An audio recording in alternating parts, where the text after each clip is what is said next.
Vendredi 24 juillet, il est 6h. Bonjour tout le monde. Bienvenue à Cube. Bienvenue au 99.5 Montréal. Ceux que vous entendez déjà faire toutes sortes de bruits. Les choristes. Mes choristes.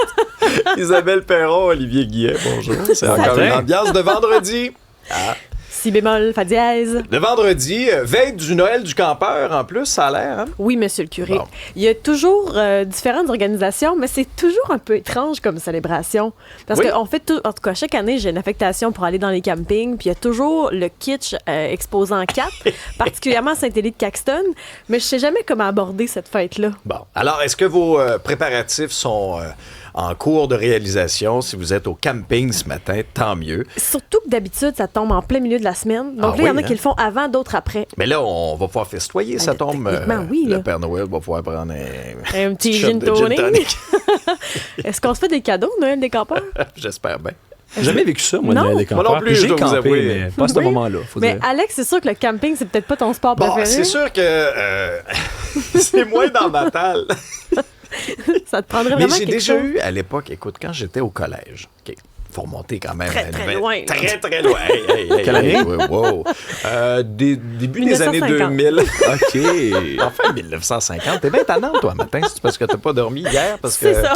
tu travaillais. C'était très drôle, parce que juste avant l'ouverture de l'émission, sur une de nos multiples télés en studio, je voyais Mme Perron Elle est partout. en reprise sur le, Une sur vraie le plaie canal d'Égypte, cette Nouvelle. fille. Et elle était aussi à 2 pieds de moi. Non. Alors, c'était pas dans les années 50, Mme Perron. C'était au tournant des années 2000. Et justement, ben c'est ça, cette copine-là était vraiment très, très, très impliquée dans le camping, là.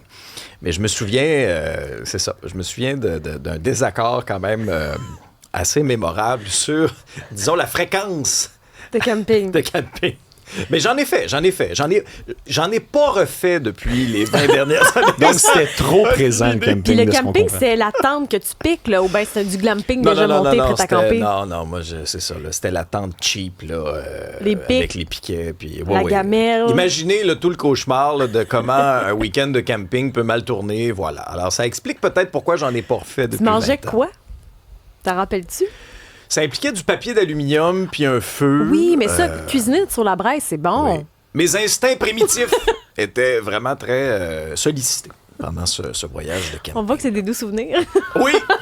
Des doux souvenirs qui me font faire de la haute pression, un petit peu comme le vandalisme syndical. On vous en a parlé hier à l'émission. Ça a fait l'objet d'ailleurs de notre tribune téléphonique. Vous avez été nombreux à réagir.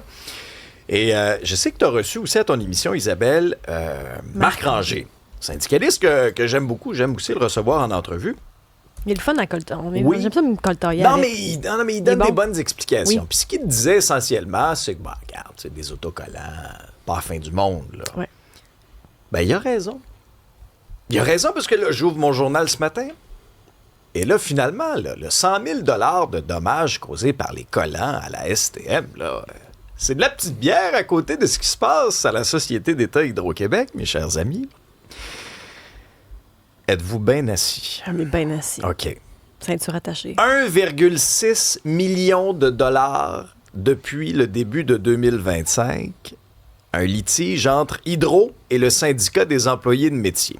Ça fait 2 ans et demi qu'ils sont en négociation. Puis là, il y a des monteurs de ligne, puis il y a des membres là, du syndicat, c'est le SCFP 1500, qui là font des moyens de pression musclés au cours des derniers mois. Je vais vous... puis on a des photos dans le journal, mais je vais vous décrire un peu ce qu'on y voit.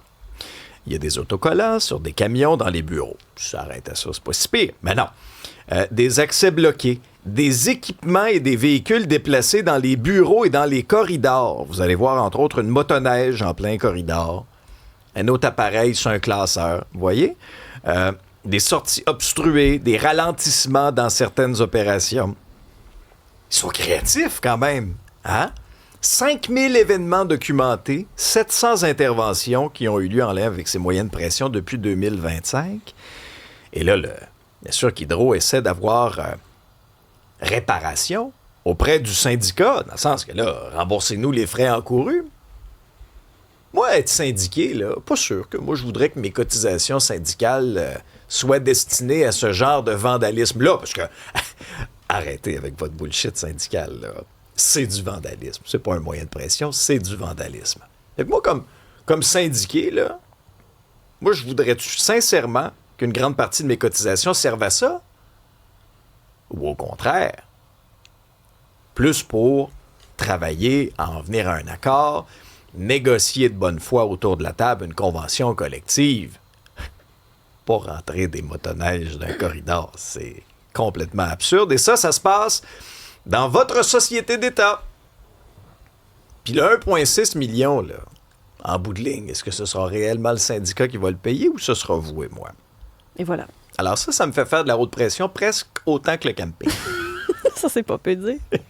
Bon, à la météo, est-ce qu'on aura quand même une belle fin de semaine pour en profiter? C'est vraiment le Isabelle? fun. Pour vrai, en fin de semaine, les températures sont saisonnières. On est près des valeurs... Ben oui, on est dans les valeurs de saison. 27 à 29 degrés, c'est maximum prévu. Il pourrait y avoir des petites cellules, mais c'est pas grand-chose. Et Francis qui a vécu ça cette semaine, il dit, il faisait beau, t'es arrivé à Montréal, il y a plu, puis il s'est arrêté. Ben, En ça, trottinette, là, ça, Oui. là. Ah oui, hein. Fait qu'il est arrivé tout tremble. Le cheveu mouillé. Cheveux mouillés à l'UCN.